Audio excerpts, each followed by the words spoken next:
आप एक दिन बहुत बोर हो चुके थे, बहुत बहुत ज्यादा। तो आपने सोचा कि मुझे कुछ एक्साइटिंग करना चाहिए। तभी आपके फोन में एक मैसेज आया जिसमें आपके दोस्त आपको स्काई डाइविंग के लिए बुला रहे थे। तो यूनिवर्स ने आपकी बात सुन ली और आपने कहा यस। तो आ गया वो दिन जिसका आपको बेसब्री से इंतजार था। आप प्लेन में बैठे और 14,000 फीट की ऊंचाई पर पहुंचे और पायलट ने कहा वक्त आ चुका है। तो जैसे ही आपने नीचे देखा आपको डर लगने लगा और आपने जाने से मना कर दिया, पर आपके दोस्तों ने आपको धक्का दिया और यहाँ से शुरू हुई आपकी स्काई डाइविंग। पर जैसे ही आपने अपने पैराशूट खोलने की कोशिश करी तो आपका सबसे खतरनाक डर सामने आ गया। वो पैराशूट खुला ही नहीं। अब ऐसा 1000 में से सिर्फ एक ही बार होता है। तो मान लीजिए कि आपकी किस्मत की ही किस्मत खराब है। तो अब क्या आपका खेल खत्म? वेल नहीं, क्योंकि अभी आपके दूध वाले का हिसाब रहता है और आपने अभी तक अपनी क्रश को भी नहीं पटाया है। तो आज मैं आपको बताऊंगा कि 14,000 फीट की ऊंचाई से गिरकर भी जिंदा कैसे बचे। अब बिना पैराशूट से जमीन तक का सफर आप कुछ 60 सेकेंड में तय कर लोगे। तो बस आपके पास इतना ही समय है अपनी जान बचाने का। तो जो सबसे पहला काम आपको करना है वो है अपने आप को काम डाउन करने का। अब मुझे पता है कि जब मौत सामने हो तो कौन ही अपने दिमाग को ठंडा रखेगा, मगर फिर भी आप जितना जल्दी अपने दिमाग को ठंडा रख लोगे उतना आपके बचने के चांसेस बढ़ जाएंगे। तो डीप ब्रेथ लेते रहिए। तो एक बार आपका दिमाग ठंडा हो गया तो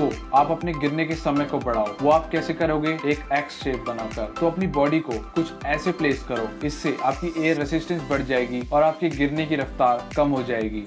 अब आपके पास टाइम है ये देखने का कि मुझे कहाँ लैंड करना है, या फिर अगर आपके दोस्त आपके पास हैं तो उन्हें टाइम मिल जाएगा आपके पास आने का। या फिर अगर ऐसा नहीं होता तो एक बेहतरीन लैंडिंग स्पॉट ढूंढने की कोशिश करें। अब बहुत से लोगों को ये वहम होता है कि अगर मैं पानी के ऊपर लैंड करूंगा तो मैं बच जाऊंगा। वेल, तो आप गलत हैं, क्योंकि इतनी ऊंचाई से कंक्रीट पे लैंड करना या फिर पानी पे लैंड करना एक ही जैसा होगा। तो जैसे ही आप पानी पे लैंड करोगे तो इतने बड़े झटके की वजह से आप बेहोश हो जाओगे, और पानी में बेहोश होने का मतलब है डायरेक्ट मौत। तो आपकी बेस्ट लैंडिंग स्पॉट होंगी बर्फ, पेड़ या फिर दलदल। तो अगर आपको जिंदा बचना है तो इन जगहों को जरूर देखिए। अब मान लीजिए कि आपको एक जगह मिल भी गई पर वो आपसे बहुत दूर है, तो आप वहां जाएंगे कैसे? तो आप एक टेक्निक को फॉलो करिए, इसे कहा जाता है ट्रैकिंग। तो जिस जगह आपको जाना है वहां की तरफ अपना सर को रखिए, अपने हाथों को शरीर से चिपकाइए और थोड़ा एल शेप बनाने की कोशिश करिए। तो ये टेक्निक आपको तुरंत ही वहां पहुंचा देगी। पर आपका तो बैड लक ही खराब है, आपको इन तीनों में से कुछ भी नहीं मिला। तो आपका अगला बेस्ट ऑप्शन है वो है किसी के घर की छत या कार या बस की छत। तो चलिए, आप जमीन के बिल्कुल नजदीक पहुंचने वाले हो, तो यहाँ से आप अपने पैरों के बल लैंडिंग करिएगा। हाँ बिल्कुल, आप बिल्कुल सही सोच रहे हैं। आपका पैर फ्रैक्चर हो जाएगा और आपको